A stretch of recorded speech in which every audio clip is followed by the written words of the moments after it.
ग्रहण को लेकर, नई सरकार के गठन को लेकर तैयारियां तेज हो चुकी हैं, लेकिन बिहार में नई सरकार का गठन कैसा होगा, स्वरूप कैसा होगा, इस पर पटना से दिल्ली तक लगातार मंथन जारी है। और ऐसे में सूत्रों के हवाले से आपके सामने बड़ी जानकारी ये रखने जा रहे हैं। कैबिनेट का संभावित फॉर्मूला क्या होगा, अब आपके सामने रख रहे हैं।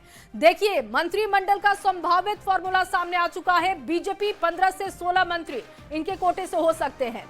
आगे बढ़ते हुए जेडीयू की तरफ से जो फॉर्मूला है वो भी आपके सामने रखने जा रहे हैं। देखिए, ये 14+1 हो सकता है, ये फॉर्मूला है। इसके बाद एलजेपी-आरबी जो घटक दल है, आरएलएम की पार्टी और हम, इन तीनों को भी शामिल किया जाएगा। एलजेपी-आरबी की बात करें, 3 मंत्री इस कोटे से हो सकते हैं। इसके बाद आरएलएम की तरफ से यानी कि कुशवाहा की पार्टी की तरफ से भी एक मंत्री मंत्रिमंडल में हो सकते हैं, इस बात की जानकारी है। कहा जा रहा है कि घटक दलों को भी महत्व दिया जाएगा और ऐसे में उपेंद्र कुशवाहा की पार्टी से एक मंत्री मंत्रिमंडल में हो सकते हैं। अब देखिए, हम की बात कर रहे हैं यानी कि मांझी की पार्टी, इनके कोटे से भी एक मंत्री हो सकते हैं। यह संभावित फॉर्मूला बता रहा है कि 6 एमएलए पर एक मंत्री का फॉर्मूला सेट हो सकता है। आगे बढ़ते हैं। बिहार में सियासी पारा चरम पर है। सीएम हाउस के बाहर सुबह से रात तक हलचल कम नहीं हो रही है। दिन भर जहां नेताओं के आने जाने का सिलसिला जारी है, वहीं शाम में भी बैठकें चल रही हैं। अब सबकी निगाहें शपथ ग्रहण समारोह पर टिकी हैं।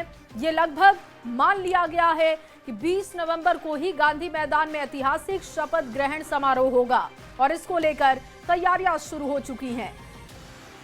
डीएम ने कल से 20 नवंबर तक आम लोगों के प्रवेश पर यहां पर रोक भी लगाई है। सीएम हाउस के बाहर का जायजा लिया है संवाददाता रजनीश कुमार ने, उनकी रिपोर्ट आपको दिखाते हैं।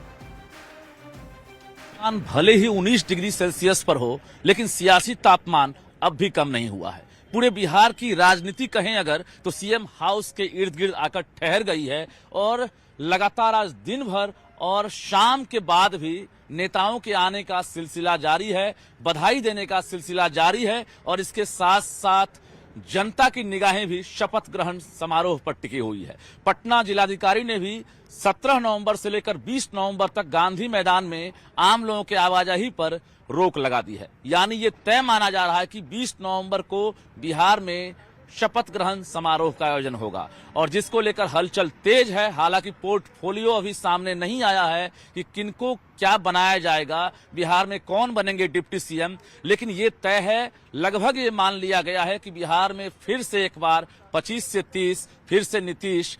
और ये तस्वीरें भी दिखाई देने लगी है। लगातार बीजेपी के तमाम जो नेता हैं, चाहे सम्राट चौधरी हो, दिलीप जायसवाल हो या इसके अलावा नित्यानंद राय हो, जेडीयू खेमे से भी अगर कहेंगे तो संजय झा, ललन सिंह, सभी सीएम हाउस में लगातार मौजूद रहे। तकरीबन 3 से 4 घंटे तक बैठक चली है और फिलहाल अभी बैठक खत्म हो गई है, लेकिन अभी भी सियासी तापमान लगातार जारी है।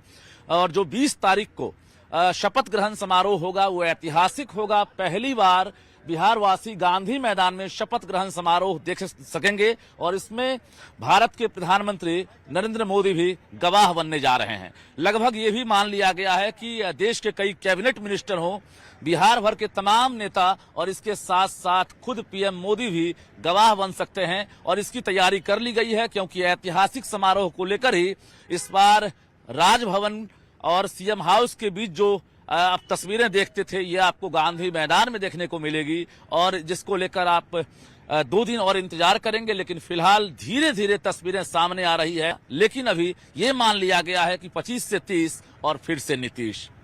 कैमरामैन सुबोध के साथ रजनीश कुमार, न्यूज़ 18 पटना।